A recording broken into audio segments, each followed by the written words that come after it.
warahmatullahi wabarakatuh. Konnichiwa. Perkenalkan, kami dari kelompok 5 1251 akan menjelaskan tentang negara Jepang. Mazuwa Chiko Shokai. Watashi no namae wa Tai desu. Watashi no namae wa Atiwa desu. Watashi no namae wa Ote desu. Watashi no namae wa Eva Sulistiawati desu. Tanoshiki go覧kudasai.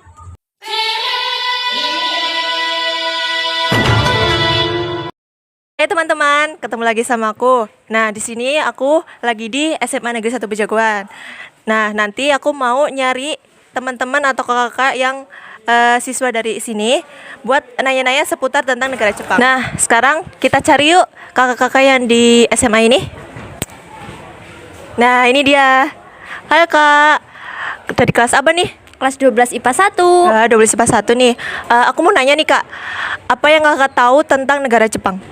Negara Jepang itu negara yang keren banget menurut aku. Di sana itu teknologinya udah canggih-canggih, terus lingkungannya bersih, tempat wisatanya bagus-bagus, apalagi pohon sakuranya tuh yang paling aku suka tuh. Wah, makasih ya Kak. Terus aku mau nanya lagi nih Kak. Pohon sakuranya itu biasanya tumbuhnya itu waktu bulan apa aja sih? Aduh, aku nggak tahu Kak, jadi penasaran nih. Nah, daripada kita penasaran, mending kita lihat yuk penjelasannya. Teman-teman, lihat juga ya. Jadi, saya akan menjelaskan tentang kondisi geografis negara Jepang.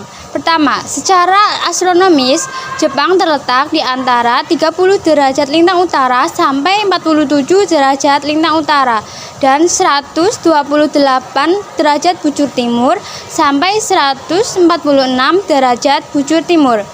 Letak astronomis ini membuat Jepang memiliki iklim dari sedang sampai subtropis. Kemudian Jepang juga memiliki 4 iklim, yaitu 1 musim semi yang berlangsung pada bulan Maret sampai Mei. Pada musim ini banyak dinanti-nanti oleh masyarakat Jepang karena bunga sakura mekar di seluruh Jepang. Selanjutnya ada musim panas yang berlangsung pada bulan Juni sampai bulan Agustus. Kemudian ada musim gugur yang berlangsung pada bulan September sampai bulan November. Pada musim ini pepohonan yang ada di Jepang mulai menguning dan berguguran dengan indah. Lalu yang terakhir ada musim dingin atau musim salju yang berlangsung pada bulan Desember sampai Februari. Pada musim ini banyak festival musim dingin yang dinantikan oleh masyarakat Jepang. Secara geografis, Jepang terletak di belahan bumi utara bagian paling kanan benua Eurasia. Berikut ini adalah batas-batas wilayah negara Jepang. Di sebelah utara berbatasan dengan Laut Okhotsk yang memisahkannya dengan Rusia. Kemudian di sebelah timur berbatasan dengan Samudra Pasifik. Di sebelah barat berbatasan dengan Laut Jepang atau Laut Timur yang memisahkan dengan Korea. Lalu di sebelah selatan berbatasan dengan Laut Cina Timur yang memisahkannya dengan negara Cina. Sekitar 80% wilayah negara Jepang terdiri dari pegunungan-pegunungan yang terbentuk dari pertemuan-pertemuan lempeng-lempeng yang ada di dunia. Ada 4 lempeng dunia yang bertemu di negara Jepang, yaitu ada lempeng Pasifik, lalu ada lempeng Filipina, lempeng Eurasia, dan lempeng Amerika Utara. Akibat dari pertemuan lempeng-lempeng ini membuat Jepang seringkali dilanda gempa tektonik dan juga membentuk cincin api Pasifik yang membuat Jepang banyak memiliki gunung berapi. Kali ini kita akan membahas tentang sistem pendidikan di negara Jepang. Menurut survei Best Country Report yang diselenggarakan oleh US News dan World Report, negara Jepang menduduki peringkat ke-7 dalam negara dengan sistem pendidikan terbaik pada tahun 2021. Sistem pendidikan di Jepang menitikberatkan pada pembentukan karakter dan sikap mental, dan selanjutnya baru fokus pada nilai pembelajaran dan pengetahuan. Nah, di negara Jepang, sistem pendidikannya hampir sama dengan negara kita. Yang pertama ada Yochien. Dalam bahasa kita, itu biasa disebut dengan PAUD. Nah, di sana PAUD berumur antara 3 sampai 5 tahun. Di sana mereka hanya mempelajari tentang cara bermain dan lain-lain, belum mempelajari tentang materi. Karena tujuannya agar untuk mengetahui kehidupan di masa mendatang. Yang kedua ada Sogako. Sogako ini merupakan sekolah dasar atau SD, usianya antara 6 sampai 12 tahun. Nah, di SD ini mereka sudah mempelajari tentang membaca, menulis, berhitung. Yang ketiga ada Chugako. Chugako ini sekolah menengah pertama atau SMP, usianya sekitar 12 sampai 15 tahun. Nah, di SMP ini mereka sudah mempelajari tentang IPA, IPS, bahasa Jepang, dan bahasa asing. Yang keempat ada Koko. Koko ini adalah sekolah menengah atas, usianya antara 15 sampai 18 tahun. Nah, di SMA ini mereka sudah mempelajari lebih banyak lagi hal-hal tentang mata pelajaran. Yang kelima ada Senmonkako. Senmonkako ini sekolah menengah kejuruan, di mana usianya sama saja dengan SMA. Bedanya, kejuruan ini sesuai dengan minat bakat mereka. Nah, yang keenam ada Daigaku. Daigaku ini biasanya kita sebut dengan perguruan tinggi atau perkuliahan. Dalam negara Jepang, mereka mewajibkan anak-anak untuk sekolah sampai 9 tahun, itu antara SD sampai SMP. Nah, kali ini kita akan membahas tentang perekonomian negara di Jepang. Jepang, perekonomiannya menempati urutan ketiga terbesar di dunia. Perekonomiannya sangat efisien dan sangat bersaing dalam hubungan perdagangan internasional. Tetapi, Jepang juga memiliki kelemahan dalam bidang agrikultur, industri, dan pelayanan. Nah, kalian pernah mendengar atau membaca tentang Panasonic, Sony, atau yang lainnya? Yaps, itulah merek yang terkenal di dunia. Industrian. Jepang mengindustri berbagai macam seperti alat elektronik dan yang lainnya seperti otomotif. Nah, yang ketiga ada transportasi. Di Jepang ada yang namanya kereta jalur cepat, yaitu biasanya mencapai 250 sampai 300 km per jam kecepatannya. Juga ada kereta subway, di mana kereta itu terletak di bawah tanah. Biasanya digunakan pada orang-orang yang bekerja atau anak-anak sekolah. Nah, aku mau cari anak SMA di sini lagi yang tahu tentang Jepang itu gimana. Nah, ini tuh ada. Yuk kita tanyain. Halo Kak. Hai Kak. Dari kelas apa nih? Dari kelas 12 IPA 1 Kak. 12 IPA 1. Aku mau nanya nih, Kakak punya impian gak sih mau ke negara apa? Pengen banget ke Jepang Kak. Wah, ke Jepang. Apa sih yang bikin Kakak pengen ke Jepang? Banyak sih Kak, salah satunya itu wisata di sana. Soalnya wisata di sana itu keren-keren banget. Kayak Gunung Fuji, Disneyland, kan di Indonesia nggak pasti ada. Wah, terus wisata yang lainnya itu apa aja sih Kak? Yang Kakak tahu lagi? Kalau sekarang kurang tahu Kak. Daripada penasaran, kita lihat yuk pembahasannya. Teman-teman, lihat juga yuk. Nah, jadi di sini saya akan menjelaskan tentang wisata-wisata yang ada di Jepang.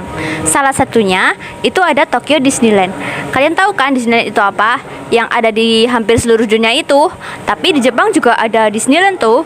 Nah, di Disneyland itu kita bisa melihat banyak sekali staff-staff yang berkostum seperti karakter Disneyland. Di sana juga banyak sekali wahana yang mirip-mirip dengan karakter-karakter Disneyland. Jadi, sebaiknya kalau kamu ke Jepang, kamu datang ke sana bersama keluargamu ya. Yang kedua ada Super Nintendo World. Super Nintendo World ini diresmikan tahun 2020. Dan di sana kita bisa menikmati segala wahana yang sudah tersedia di sana. Di sana temanya itu Nintendo semua loh. Dan juga kita bisa mengumpulkan koin-koin Nintendo World di sana dan menukarnya menjadi game Nintendo online yang seru sekali. Oke, jadi yang ketiga itu adalah Gunung Fuji. Kalian tahu kan Gunung Fuji itu apa? Gunung Fuji itu gunung yang paling tinggi di Jepang. Kalau kita ke Jepang, kita wajib dong ya ke sana. Di sana ada banyak sekali penginapan dan pemandian air panas loh. Jadi kalau kita sudah capek-capek berjalan kaki ke Gunung Fuji, kita bisa menikmati pemandian air panas di sana. Lalu yang keempat ada Akihabara. Yang suka anime pasti tahu lah Akihabara itu apa. Surganya para pecinta anime tuh. Jadi, Akihabara itu pusat perbelanjaan di kota Jepang yang menjual banyak sekali barang elektronik seperti game online, manga, game seperti bertemakan anime begitu. Dan pernak-pernik anime itu banyak sekali di sana. Selain itu, di sana juga banyak tempat-tempat yang menyediakan maid cafe, di mana orang-orang yang makan di situ itu dilayani oleh maid yang cantik-cantik semua.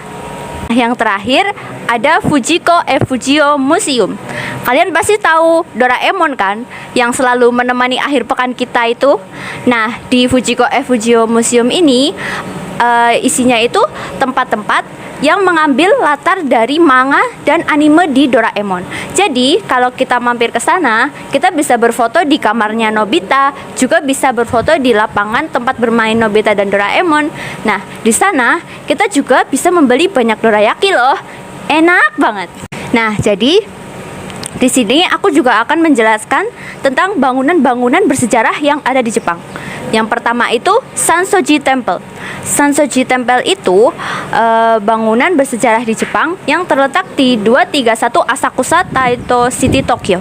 Nah, di sana kita bisa melihat bagaimana kehidupan Jepang pada zaman dahulu kala. Terutama pastinya sebelum teknologi mulai menyerang Jepang ya. Seperti itu. Kedua, ada Hiroshima Peace Memorial.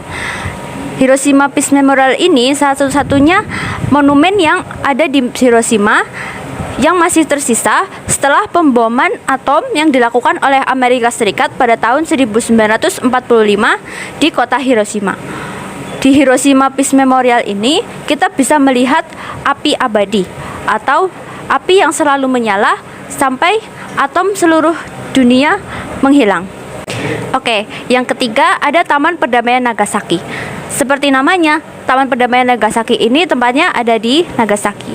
Nah, Taman Perdamaian Nagasaki ini gunanya untuk memperingati hari di mana dibomnya Nagasaki oleh pasukan Amerika Serikat pada tahun 1945 pada tanggal 9 Agustus 1945, 3 hari setelah pemboman Hiroshima. 4 ada Osaka Castle. Seperti namanya, Osaka Castle ini terletak di Osaka, Jepang. Istana ini adalah monumen yang paling bersejarah dan yang paling terkenal yang ada di Jepang. Pembangunannya dimulai pada tahun 1583 di bekas situs kuil Isayama Hangoji yang telah dirubuhkan 13 tahun yang lalu. Yang terakhir ada Todaiji. Todaiji itu bangunan kayu yang paling besar yang ada di dunia. Letaknya ada di ibu kota Nara, Jepang, dan merupakan awalnya markas besar sekolah Buddha Kegon di Jepang. Nah, ini dibangun antara 745 sampai 753 sebelum Masehi di bawah Kekaisaran Somu. Halo teman-teman, aku sekarang ada di depan ruang BK. Nah, aku udah nemu satu kakak lagi di sini buat nanya-nanya tentang seputar negara Jepang. Halo kak. Hai, Kelas apa nih? 12 IPA 1. 12 bahasa 1. Kak, aku mau nanya nih. Apa yang kakak tahu tentang budaya di negara Jepang? Budaya negara Jepang, kalau yang aku tahu sih ada hanabi, terus ada kimono tuh. Hanabi sama kimono itu yang gimana sih? Kalau hanabi itu yang kembang api gitulah, kembang api ya bagus banget gitu. Tapi kalau kimono aku kurang tahu juga sih. Kurang tahu ya kak. Kalau gitu kita langsung ke penjelasannya yuk. Teman-teman, ke penjelasannya langsung ya. Yang pertama, di sini saya akan menjelaskan mengenai budaya yang berada di negara Jepang. Budaya yang berada di negara Jepang itu banyak sekali, dan di sini saya akan menjelaskan beberapa di antaranya. Yang pertama yaitu ada geisha.